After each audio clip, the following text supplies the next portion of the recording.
All right.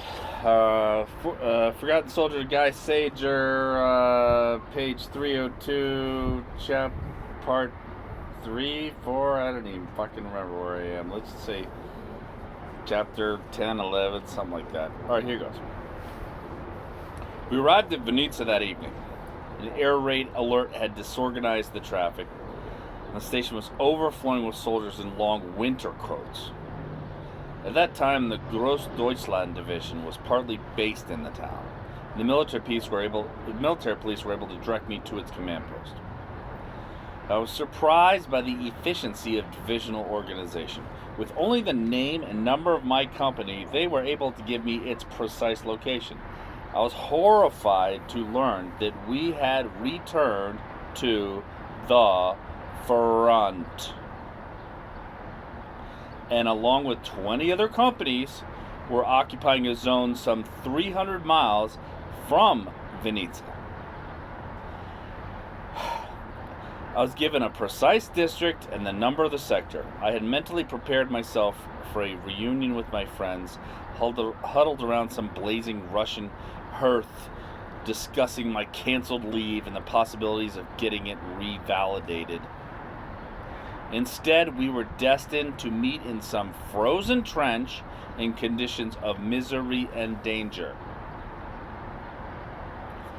This misfortune overwhelmed me with the force of a stupefying blow. I stood motionless and stunned in front of the Stabsfeldwebel, who had just checked my name on the list. He would have paid me no other attention, but was suddenly struck by something about my appearance. "What's the matter?" he said. "Are you sick?" I was too numb to think of a suitable answer, so I told him the truth. "I was just beginning a convalescence leave, Herr Stabsfeldwebel, and it was cancelled at Lublin." "The fatherland is living through a time of serious trial, young man," he answered after a short pause. "You are not the only one to be deprived of a well-earned rest. The men who have gone through here before you and those coming after you are all in the same situation." I was about to remark that this was in fact my official convalescence when he came on the paper from the SS Hauptmann. "I see that you recently distinguished yourself in an encounter with partisans," he said. "My congratulations. I shall include that information in your dossier, and your company commander will undoubtedly promote you." Despite my nervous exhaustion, I smiled for a minute. "I'm very pleased, Herr Stabsfeldwebel," I said in a semi-sincere, semi-official tone. "And I am equally pleased for you," he answered, holding out his hand. I live with some 30 others in the same plight as myself, my mind torn by conflicting thoughts and feelings. However, we were sent to spend the night in a warm and comfortable house, which had been turned into a military dormitory. There weren't enough beds, but every room was heated, and the floors were thickly carpeted. We all slept well, despite our anxiety about the immediate future. We had all learned to use waiting periods for sleep whenever we could, simply to stop thinking and relapse into unconsciousness. Reflection added nothing to such times except increased awareness of the misery that weighed on the world. Sleep, on the other hand, helped in many ways. It blotted out the present and revived its strength. It seemed most unfortunate that one couldn't store up a surplus of its benefits to use in future emergencies when sleep would be impossible. We spent most of that night and the next 24 hours asleep or dozing, interrupting our rest only for meals. During the second night, we were finally dragged from our torpor by a non-com who led us to the trucks, which were to take us to our positions. The brutal winter cold fell on our backs. The the shock of a poorly regulated shower. Winter had arrived in full strength, coating everything with a bluish glitter. Roll was called, and we boarded the trucks. Before daybreak, we arrived at a village of huts, which had been built by the engineers. We were ordered out of the trucks and offered an ersatz drink, which was kept hot through the day in 3 large kettles. The cold was piercing and revived all our memories of the previous winter.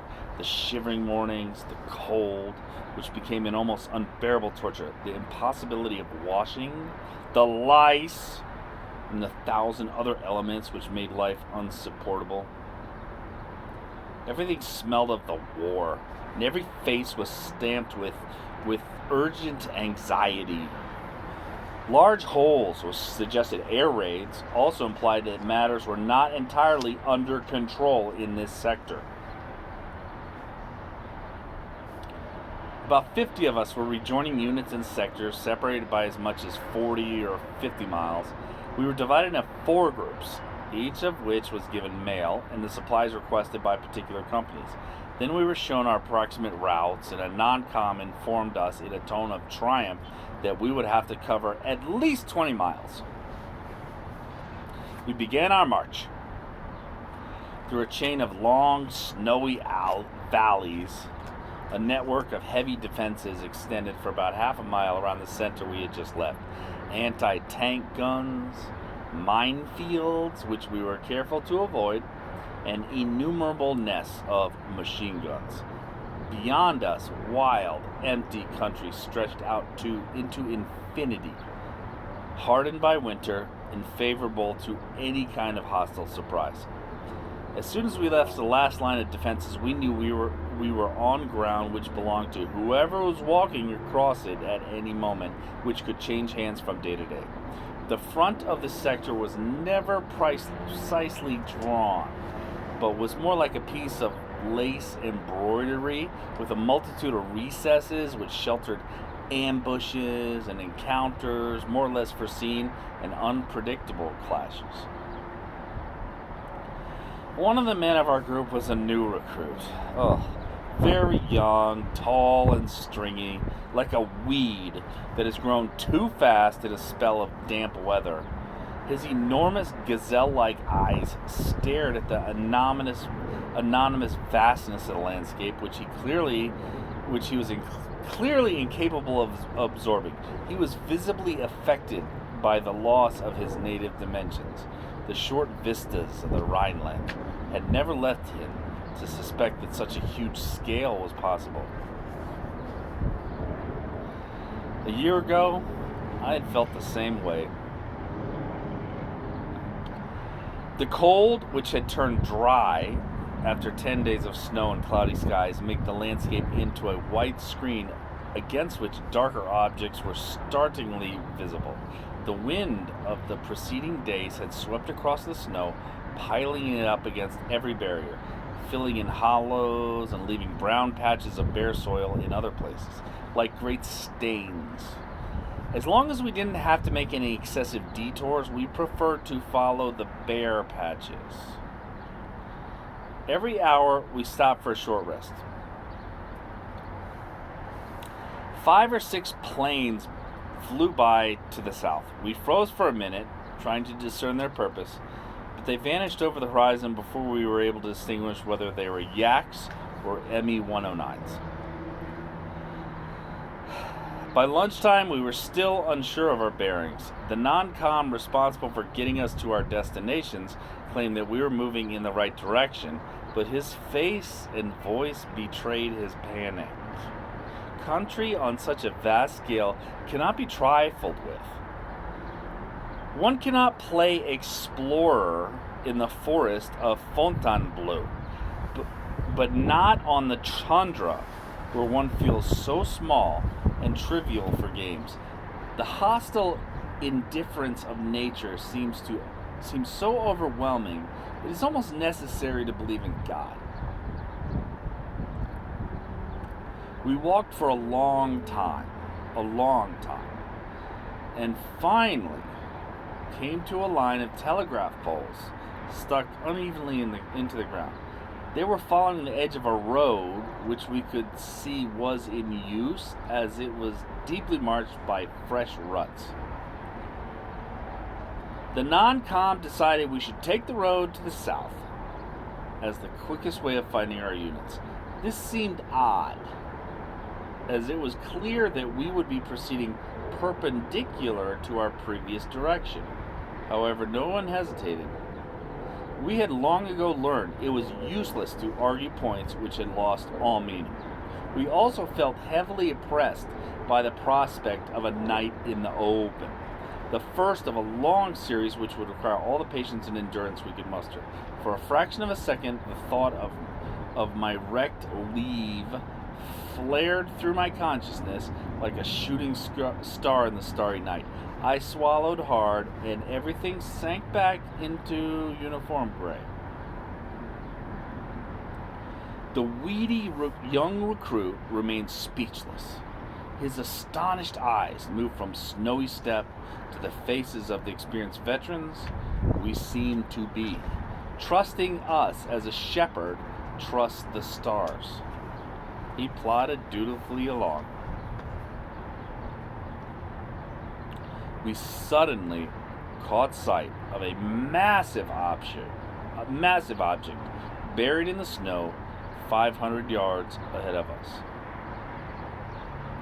A long gun barrel poked through the white crust, and we realized we were facing a camouflaged tank.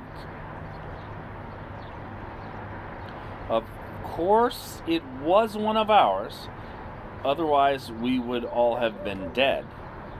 The Panther was buried up to its turret, and behind it 2 or 3 bulges indicated bunkers. Suddenly, a fellow appeared on top of the tank, wearing a sheepskin vest over his black tank corps uniform. He jumped down and walked out to meet us, shouting his name. We did the same, according to the custom of the time. He told us when his tank had broken down, he had been ordered to half bury it and turn it into a blockhouse. With considerable difficulty, he and the 8 other men with him had carried out the order. Separated from their armored unit by the force of circumstances, they had been standing guard over this vast empty panorama for 3 weeks now. Once in that time, some Russians had come by, but the tank's 2 SMGs had forced them to pass far to one side. This accident had transformed them into an official surveillance post, and they were due to be relieved in 2 weeks' time. They had been there for 3 weeks already. It admitted that it was difficult to sleep really soundly at night. "Where's the front?" our non-com asked. More or less everywhere," the other said, "and mostly mobile units. In the evening, convoys come through on the track. They never have their lights on. Every time it scares us to death. A plane knocked out our radio out, so we're completely cut off. It's enough to drive a fellow mad. We're supposed to be rejoining our units," the non-com explained. "Do you think we've still got far to go?" "Well, the front is certainly 5 or 10 miles east of here, but it's very fluid. It's impossible to be exact." We all felt extremely perplexed. Let's go along that way," our guide said finally. "We're bound to find something." The tank crew watched us with regret. With darkness, which fell earlier than we'd expected, accompanied by a heavy fog, we arrived at the precarious approximation of a front which existed in that sector. A few arbitrarily disposed packs emerged from the darkness, and a sentry, green with terror, shouted, "Verda!" in a trembling voice. The same terror our non-com squeaked in an incomprehensible reply. Our preservation from the guns of our own men could only be laid to a simple collapse of vigilance. A frozen, ill-tempered soldier led us to the company commander. "The Russians come through this way from any direction," he said as we walked along. "It's pretty demoralizing. And unless the front is stabilized again, it'll go on this way, as far as I can see. Anyway, the regiment you're looking for isn't around here. We ran into the company commander, a captain, coming up from a candlelit hole. He looked old and ill. His long overcoat was thrown carelessly over his shoulder, and his chest was covered by a thick, pale scarf, which stood out against the gray green of his uniform. He wore a forage cap instead of a helmet. We snapped to attention, out of habit.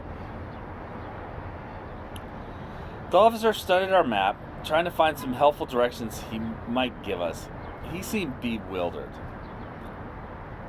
The map included very few details, which made it almost as easy to get lost on paper as it was on the ground. He made some deductions in the light of a pocket flashlight and decided to send us to the northeast. As the regiments were disposed, ours must be in that direction?